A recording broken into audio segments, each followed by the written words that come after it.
Hello guys, स्वागत है हमारे यूट्यूब चैनल इजी मेडिसिन्स में। आज हम बहुत ही प्रचलित कफ सिरप के बात करने वाले हैं, जिसका नाम है बेनिड्रिल, जो कि सामान्य खांसी, सर्दी, जुकाम और एलर्जी जैसी कंडीशन के लिए यूज़ किया जाता है।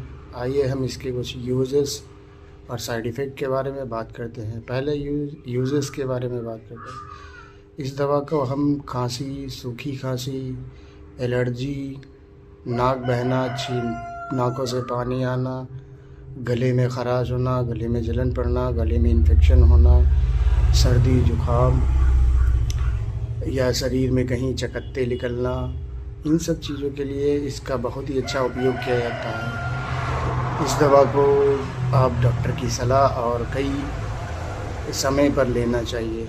ये 5 ml 10 साल से ऊपर के बच्चों के लिए 5 ml और बड़ों के लिए 10 या 7 ml इस्तेमाल किया जाता है। और इसके कुछ साइड इफ़ेक्ट के बारे में बात करते हैं। इस दवा को 10 से 12 दिन या उससे भी ज़्यादा लेने पर सामान्य साइड इफ़ेक्ट हो सकते हैं, जैसे कि फेफड़ों में सूजन आ जाना और जलन पड़ना पेट में, और कई तरीके की समस्याएं पैदा हो जाती हैं।